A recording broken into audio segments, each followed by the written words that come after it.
Assalamualaikum warahmatullahi wabarakatuh. Pada kesempatan kali ini kita akan membahas dasar-dasar perilaku kelompok, yang mana kelompok itu sendiri adalah dua atau lebih individu yang berinteraksi dan saling bergabung untuk mencapai tujuan-tujuan tertentu. Kelompok ini bisa kita klasifikasikan menjadi 6 kelompok. Yang pertama, kelompok formal.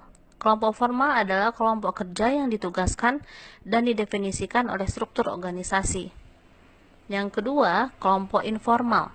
Kelompok yang tidak berstruktur formal maupun secara organisasional timbul sebagai respon terhadap kebutuhan akan kontak sosial. Ketiga, kelompok komando. Yang mana kelompok komando ini adalah kelompok yang terdiri atas individu-individu yang melapor secara langsung kepada seorang manajer. Keempat, kelompok tugas. Kelompok tugas ini mereka yang bekerja bersama untuk menyelesaikan suatu pekerjaan. Kemudian kelompok kepentingan. Kelompok kepentingan mereka yang bekerja bersama untuk mencapai suatu tujuan dengan kepentingan masing-masing. Dan yang terakhir, kelompok persahabatan. Kelompok persahabatan yang mana mereka yang berkumpul bersama karena mereka memiliki satu atau lebih persamaan karakteristik. Mengapa orang-orang bergabung dalam suatu kelompok? Ini ada beberapa alasan mengapa orang-orang bergabung dalam suatu kelompok. Yang pertama, rasa aman.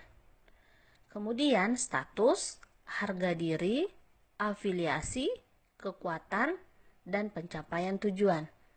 Marilah kita akan bahas satu persatu. Yang pertama, rasa aman. Rasa aman dengan bergabung dengan suatu kelompok individu dapat mengurangi rasa tidak aman karena berdiri sendiri. Kemudian status. Status bergabung dalam suatu kelompok yang dianggap penting oleh orang lain memberikan pengakuan dan status bagi anggota-anggotanya. Harga diri. Kelompok-kelompok dapat memberi perasaan harga diri kepada orang, yaitu selain menyampaikan status terhadap mereka yang berada di luar kelompok, keanggotaan juga dapat memberi peningkatan perasaan harga diri kepada para anggota kelompok itu sendiri. Kemudian afiliasi. Kelompok-kelompok dapat memenuhi kebutuhan-kebutuhan sosial. Orang-orang menikmati interaksi teratur yang diberikan oleh keanggotaan kelompok. Bagi banyak orang, interaksi pada pekerjaan adalah sumber utama mereka untuk memenuhi kebutuhan akan afiliasi.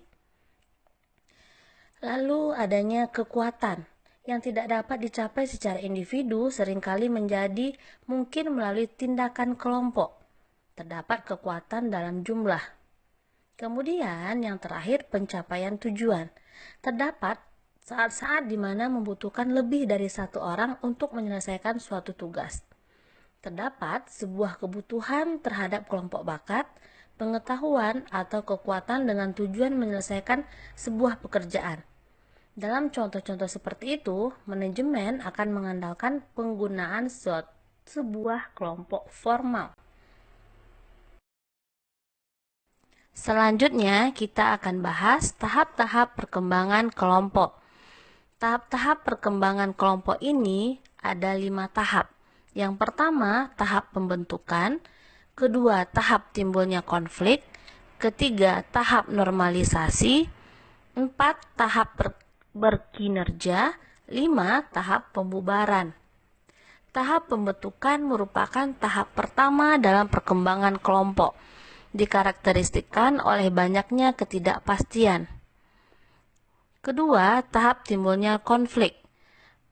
Tahap kedua dalam perkembangan kelompok dikarakteristikkan oleh konflik intrakelompok. Ketiga, tahap normalisasi. Tahap normalisasi ini merupakan tahap ketiga dalam perkembangan kelompok. Dikarakteristikkan oleh hubungan yang dekat dan kekohesifan. Keempat, tahap berkinerja. Tahap berkinerja ini tahap keempat dalam perkembangan kelompok ketika kelompok tersebut sepenuhnya fungsional. Dan yang kelima, tahap pembubaran. Tahap pembubaran merupakan tahap terakhir dalam perkembangan kelompok untuk kelompok-kelompok sementara, dikarakteristikkan oleh perhatian untuk menyelesaikan aktivitas-aktivitas dibandingkan penampilan tugas.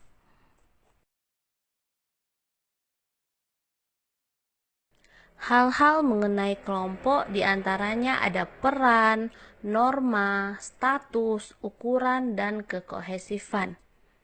Yang mana peran adalah serangkaian pola perilaku yang diharapkan dikaitkan erat dengan seseorang yang menempati posisi tertentu dalam sebuah unit sosial. Norma adalah standar-standar perilaku yang dapat diterima dalam sebuah kelompok yang dianut oleh para anggota kelompok. Kemudian adanya status, yaitu sebuah definisi atau pangkat yang didefinisikan secara sosial yang diberikan kepada kelompok atau anggota kelompok lainnya. Kemudian adanya ukuran, adanya kelompok kecil dan kelompok besar. Kelompok kecil dan kelompok besar ini adanya timbul kemalasan sosial, yang mana kecenderungan para individu untuk mengeluarkan usaha lebih sedikit ketika bekerja secara kolektif daripada ketika bekerja secara individu. Kemudian adanya kekohesifan, tingkat di mana para anggota kelompok saling tertarik satu sama lain dan termotivasi untuk tinggal di dalam kelompok tersebut. Kemudian kita juga akan bahas teknik-teknik pengambilan keputusan kelompok, yang mana teknik-tekniknya ada 4. Yang pertama, kelompok yang berinteraksi, tukar pikiran, teknik kelompok nominal, dan pertemuan dengan media elektronik.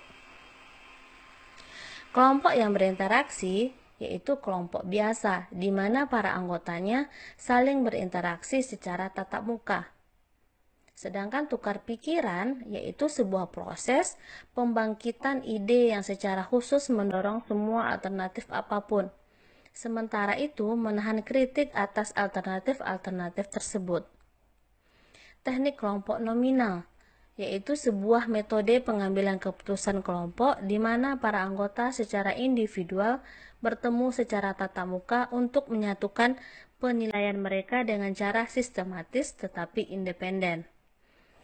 Kemudian pertemuan dengan media elektronik, sebuah pertemuan di mana para anggotanya berinteraksi menggunakan komputer yang memungkinkan anonimitas komentar dan akreditasi suara. Demikianlah pembahasan tentang dasar-dasar perilaku kelompok.